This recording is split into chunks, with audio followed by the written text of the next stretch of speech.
बिस्मिल्लाहिर्रहमानिर्रहीम। अस्सलाम वालेकुम डियर स्टूडेंट। सामने जो आज का टॉपिक पढ़ना है वो है प्रेशर इन लिक्विड।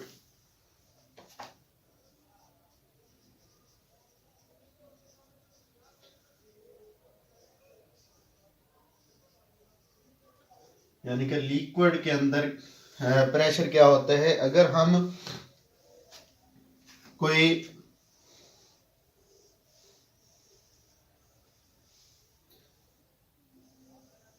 कंटेनर लें और उसके अंदर लिक्विड हो,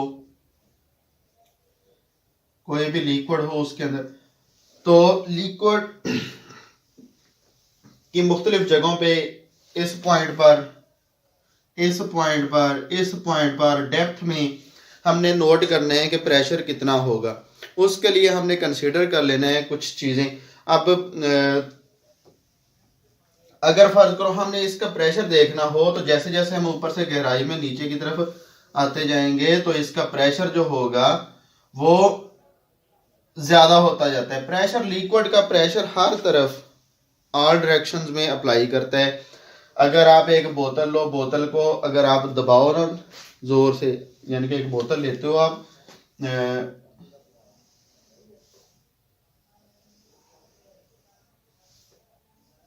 और इसमें आप, ये पानी से बिल्कुल भरी हुई है, लिक्विड से भरी हुई है, ये आप यहाँ पे एक सुराख कर लेते हो, एक यहाँ पे कर लेते हो, एक यहाँ पे कर लेते हो, तो आप देखते हो कि यहाँ पे प्रेशर ज्यादा है, यहाँ पे प्रेशर कम है और यहाँ पे प्रेशर उससे कम है। यहाँ पे पानी की जो स्पीड होगी वो ज्यादा होगी नीचे वाले हिस्से में, ऊपर वाले हिस्से में पानी की स्पीड कम होगी और सबसे ऊपर वाले हिस्से में पानी की स्पीड बहुत थोड़ी होगी। अगर आप इसको दबाते हो ना इस बोतल को, तो फिर तमाम साइडों से पानी एक जैसा ही निकलेगा, तमाम सुराखों में से एक स्पीड से निकलेगा। क्यों निकलेगा? क्योंकि तमाम जो प्रेशर होता है लिक्विड का वो तमाम अतराफ में बराबर मुंतकिल होता है। ये पास्कल के लॉ में हम देखेंगे।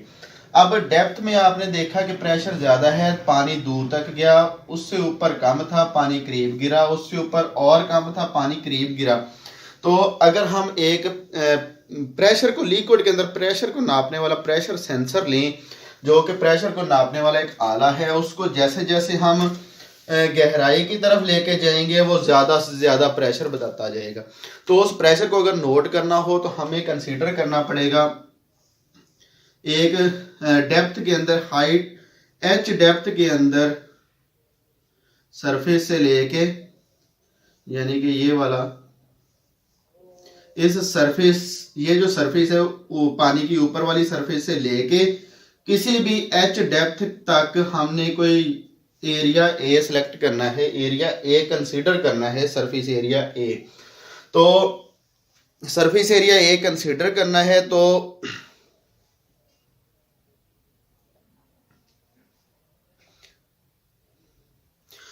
इस सरफेस एरिया के ऊपर जो प्रेशर अप्लाई होगा वो इसके ऊपर जितना भी ये लिक्विड है, ये लिक्विड है ना, इसके ऊपर जितना इसका वेट होगा उस वेट के बराबर इसका प्रेशर होगा। या हम ये कह सकते हैं कि जो इसके ऊपर, जितना जितना इसके ऊपर लिक्विड होगा उस लिक्विड का जो वेट होगा W, उस W के बराबर इस एरिया के ऊपर फोर्स अप्लाई होगी। W एक फोर्स है, तो W के बराबर जितना इसके ऊपर वेट है पानी का, जितना जितना इसके ऊपर पानी है या कोई लिक्विड है, इस एरिया के ऊपर, ये वाला जो एरिया है इसके ऊपर ऊपर जितना पानी है, ये वाला नहीं, ये वाला भी नहीं, सिर्फ इसके ऊपर ऊपर, तो उस W के बराबर क्या होगा, वो फोर्स इसके ऊपर अप्लाई होगी। तो अगर हम कंसीडर कर लें कि डेंसिटी जो है वो हमारे पास रो रिप्रेजेंट कर रही है डेंसिटी को, और ये जो एक सिलेंडर बन गया है इसका मैस कितना है। अब इस सिलेंडर का मैस वो M इज इक्वल टू हो जाएगा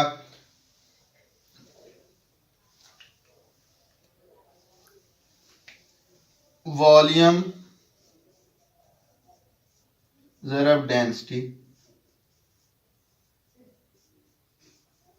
अब वॉल्यूम किसके बराबर है? वॉल्यूम इस ये जो एरिया ए है अब वॉल्यूम जो होता है वो एरिया ज़रब हाइट के बराबर होता है, हाइट ज़रब एरिया। तो हम यानी कि ये जो वॉल्यूम होगा वो इज इक्वल टू होगा एरिया ज़रब हाइट इस सिलेंडर की जो बन गई, यानी कि एरिया ए ज़रब एच हाइट। तो ये वाला जो m इज इक्वल टू होगा वॉल्यूम, वॉल्यूम को हम बड़े V से लिखेंगे और डेंसिटी को हम रो से लिखेंगे। तो इस a ज़रब h को हमने इस V की जगह पे रिप्लेस कर देना है। तो हमारे पास आ जाएगा m is equal to a ज़रब h और इंटू रो।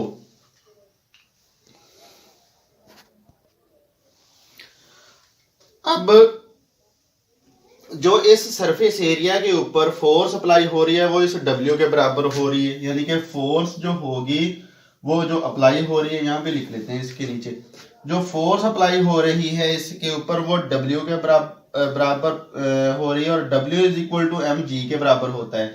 तो M तो बराबर है इस सारे के, तो हमने ये वाला जो सारा हिस्सा है उसको रिप्लेस कर देना है M के साथ।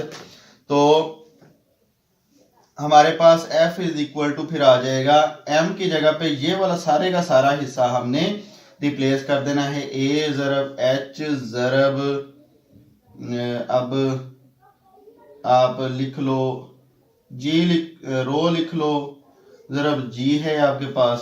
तो ये वाला सारे का सारा हिस्सा इसका आ गया। अब जो प्रेशर होता है, प्रेशर का फार्मूला क्या है, प्रेशर इज इक्वल टू होता है F बटा A, ये वाला फार्मूला पिछली लेक्चर में हमने पढ़ा था। तो अब F की जगह पे हमने रिप्लेस कर देना है F के बराबर जितना भी हिस्सा है ये वाला, इसको हमने F की जगह पे रिप्लेस कर देना है। P इज इक्वल टू आ जाएगा A ज़रब H इंटू रो ज़रब G बटा A। अब A से कट गया और प्रेशर इज इक्वल टू आ गया हमारे पास। इसको मैं रो को पहले लिख लेता हूं और फिर G लिख लेता हूं, फिर H लिख लेता हूं। तो रो G H, रो क्या है, वो उस लिक्विड की डेंसिटी है जो यहाँ पे ये वाला जो लिक्विड इस्तेमाल किया गया है, ये वाला जो लिक्विड इस्तेमाल किया गया है उसकी डेंसिटी है, ये आम मालूम होगी। G ग्रेविटेशनल एक्सेलरेशन है,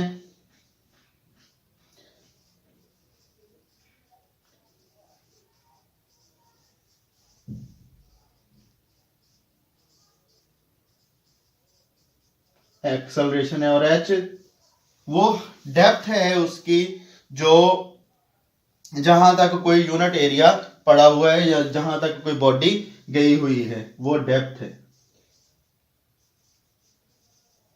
उस लिक्विड की।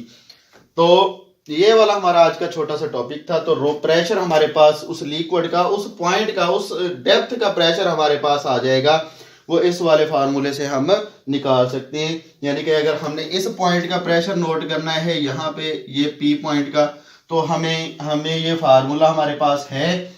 हमने इस लिक्विड, जो भी लिक्विड आप पानी इस्तेमाल कर रहे हो, आप दूध इस्तेमाल कर रहे हो, आप लस्सी इस्तेमाल कर रहे हो, आप शहद इस्तेमाल, कोई भी लिक्विड आप अल्कोहल इस्तेमाल कर रहे हो, कोई भी लिक्विड आप इस्तेमाल कर रहे हो, तो आपने क्या करना है, उसकी डेंसिटी फाइंड करनी है या मालूम करनी है अपने डेंसिटी, या आपको पता होगी उस लिक्विड की डेंसिटी।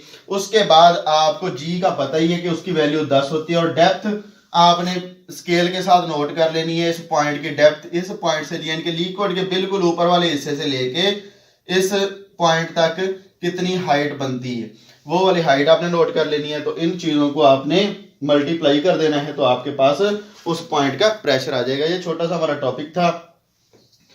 तो अगर वीडियो अच्छी लगे तो इसको लाइक कीजिएगा और चैनल को सब्सक्राइब कीजिएगा। अल्लाह हाफिज।